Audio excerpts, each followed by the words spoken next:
There were a number of questions from last week's video that I promised to answer this week, and I also want to clarify how much we have enjoyed our vehicle and are very happy with the build quality of the Pleasureway rig.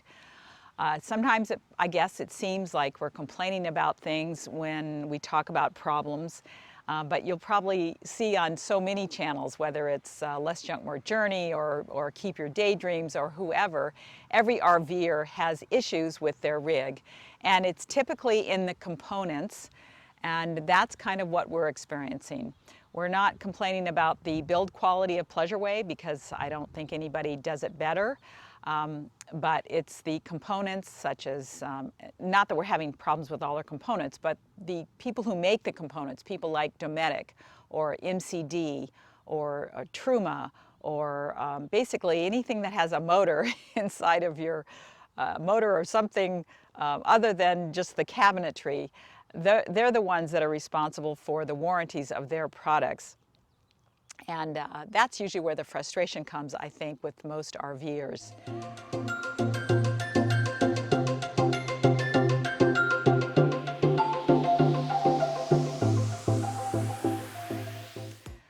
The reason that I bring up some of the issues we're having is because it really helps to know that you're not alone, and get also answers, because you don't always get answers from the manufacturers. They are not driving around in these rigs and experiencing the things we experience.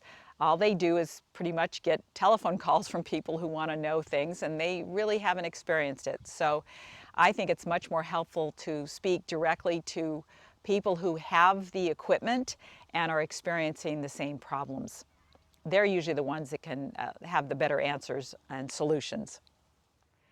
The first question I had was from a viewer called November S, and it was about the cab shelf, and wanted to know how I would compare the old shelf with the new.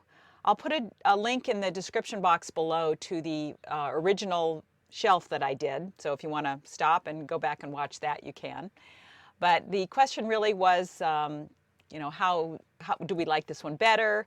What are the pros and cons, that sort of thing. So let me go through those real quickly. The first shelf I'm going to call the Humble Road shelf, because that's where I learned about his shelf, and I'll put a link to his video. And then the second shelf I'm going to call the Vancillary shelf, because they're the company that makes the hardware, which is right over here, the hardware to make your own shelf. And it comes with the 4 brackets and then a template to cut out the plywood. At the Pleasureway rally, where we just came from, I met 2 of the viewers who actually had installed this shelf and who loved the extra space it gave them. They both had adapted it so that they could hang a curtain from here. I've used the Velcro, and they had adapted it, and let me show you what they did. The first one is Mark, and he added a pole so that he could slide his curtain across using zip ties. The front? You have, okay, so you've done the shelf. I did the shelf. What I did is the Humble Road shelf. I spray painted it gray to Good match for you. everything else. I tried the fabric on the top or on inside, and that didn't work too well because the queen sleeping bag is so big it just wouldn't slide on it. That is big. So I quit doing that, and I just, as is, it enables me to slide it in there, position it, I can get underneath and move it around and adjust it. We didn't put anything under there either. No, so I got my pillow here, my queen sleeping bag, my PJs. And this is, thing. but this is, tell us about this thing. Oh, I wanted to add a curtain for privacy because I used to put the Reflectix in the front, and that constantly caused water condensation on the inside, and I'd have to squeegee everything, dry everything, and I said, this is ridiculous. So I got I tried the bathroom rod that's round, but that was putting too much pressure against this, and I couldn't get any rings through it. So I found this, and what it is, it's got a slit. It's kind of flat, oblong. It's got a slit and a screw adjustable spring. And then I got 2 small brackets I bent into an L shape, and it was just wide enough to slip inside the hollow slot here. And then I screwed it into the wall and adjusted the spring, And then I got a semi blackout curtain I had from my changes at home. And I put in some grommets and then got some zip ties, and I bring this all the way around. I got a little hook here, and let's see, a little more space, and I just snap that hook in there. Then I got a piece of Velcro here that I just Velcro right into the corner, and this gives me enough darkness with the seat moved back, and the dogs can still go underneath it because they like to go underneath and sit in the passenger seat. And then there was Lori, and Lori had attached some kind of a hook. Yes, I think just about everybody has done this. Yep. And you got a little bit of foam here. I did, so we don't bump our head. Very smart. And these little clips are going to hold the fleece blanket that I'm going to put around to keep the cold.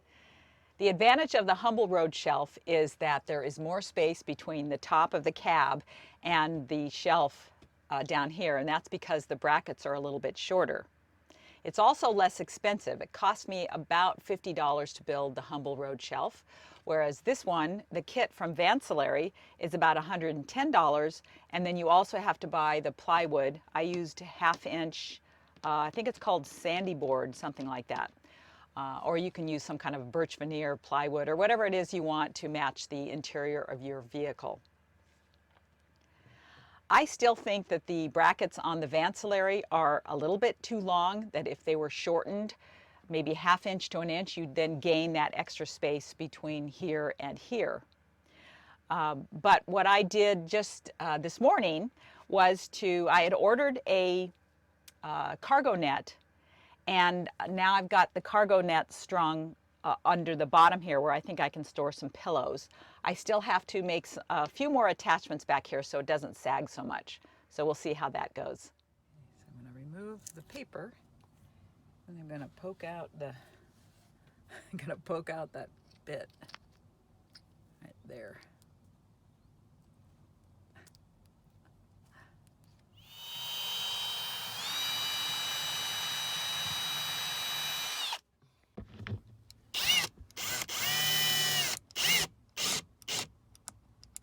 Goes on there. That goes on there. Now let's get some pillows and see how it works. I don't know, what do you think? When I hit my head, it'll be nice and soft. When you don't hit your head on the bottom part. With the pillows, I will. Oh, I know what those things are for. Those things are for holding it up. Another advantage of the Vancillary shelf is that because it is wood, I can attach this, but I can also attach things like the GoPro mount, which is over here, and stuff like that. So that's kind of nice to be able to put maybe hooks or magnets or other things on here. It's also quite sturdy. One of the things about the Humble Road shelf is that things might fall from the front, so you have to be careful about how you load it. And yes, you want to use lightweight things. And it mostly happened to us on bumpy roads up in Alaska. Now, either shelf, you're going to have to learn to duck. You will hit your head until you duck. And of course, you can cover that with foam or some kind of soft material until you've learned that.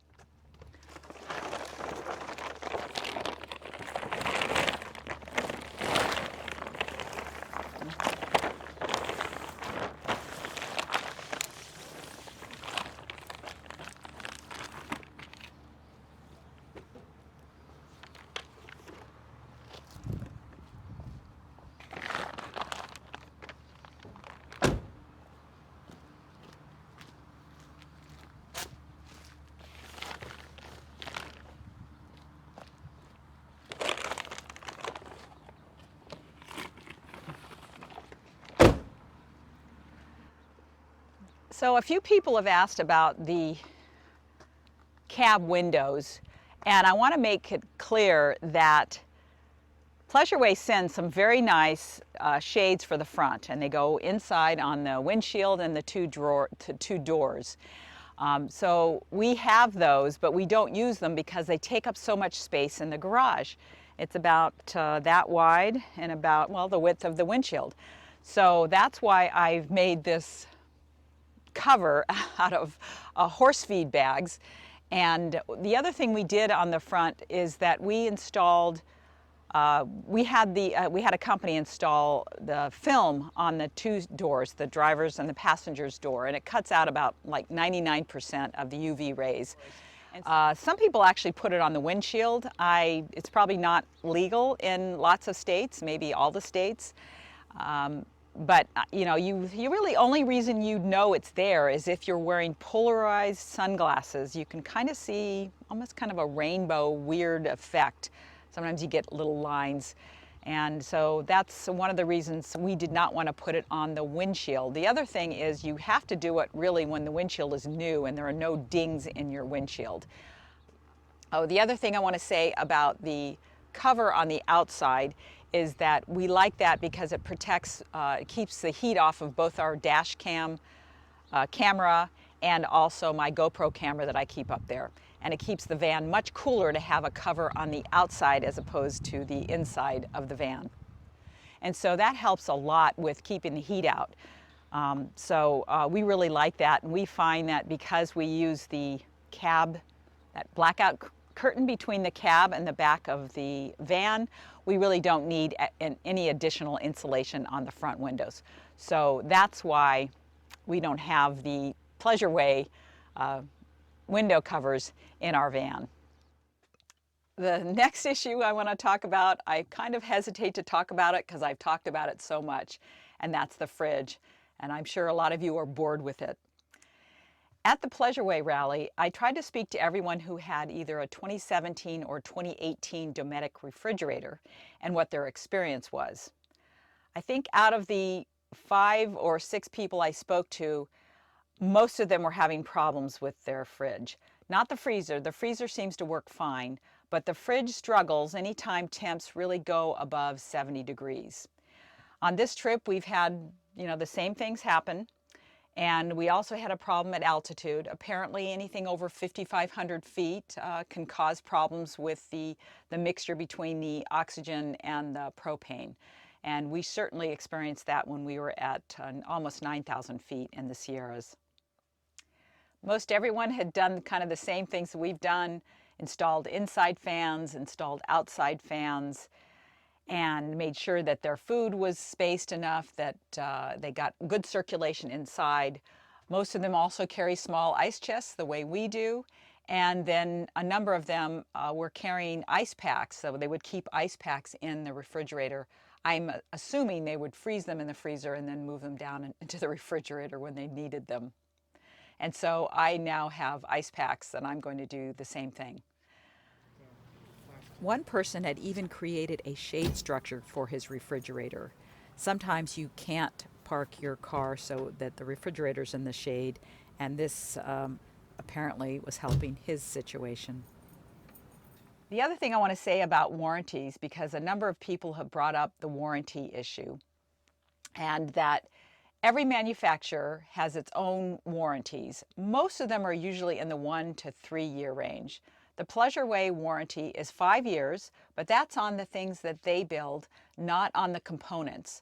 The manufacturers of the components, like the fridge, air conditioner, the fan, all of those things have their own warranties that you need to read and be aware of when you buy a rig. And those are typically 1 to 2 years. We've had great service from Spider. Spider makes this controller here. And they were wonderful when I guess a lot of people had a problem where the lights would go on for no apparent reason. And all we had to do with Spider, they have a 2-year warranty, was they actually sent us the new one. It just unplugs, you slip in the new in that, and you send them back the old one. So they were tremendous. But Dometic, not so much, because I guess they think there's no problem with the fridge. But most of us who have had the problem that we have, we don't think that temperatures above 40, 42, 45, even in the high 40s is sufficient. And so that's where that stands with the fridge. So until I can find somebody who has a compressor refrigerator that will slip into this opening Or if anybody knows Humble Road, George at Humble Road, find out what those, he has used 2 compressor drawers in the builds that he's doing right now. I'd love to find out what those are. And if we can find a good, competent person to install those, then we'll switch it over at that time.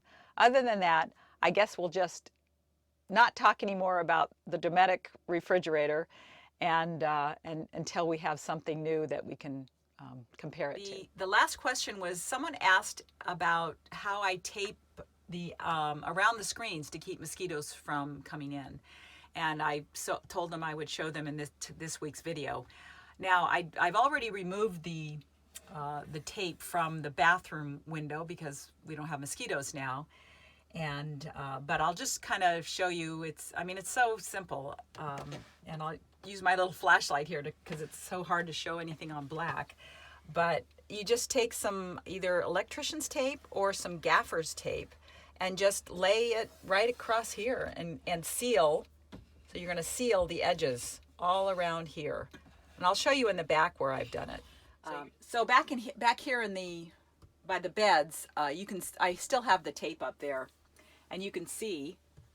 So this is just electrical tape, and I've just put here. I'll peel it off a little bit so you can see it. See? So just electrical tape that I run along here. And the reason that I've switched back to gaffer's tape is because it doesn't leave a residue on the plastic or on metal if you put it on metal. And it seems to stick really well and even stay on when it gets wet. Now, normally you don't really have to tape your screens, and we didn't have a problem with the mosquitoes getting in until we got to Canada and Alaska. So don't worry about it unless you're going up there. And actually, I would say don't worry about it until you have a problem. And we always carry a roll of electrical tape and gaffer's tape, and then you can do it at that time. Next week, I'll share more about the Pleasure Way rally in Baker City, Oregon, and why you might want to attend a rally near you. Thanks for watching. See you soon.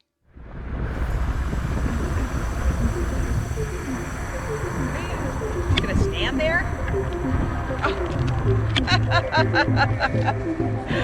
Oh.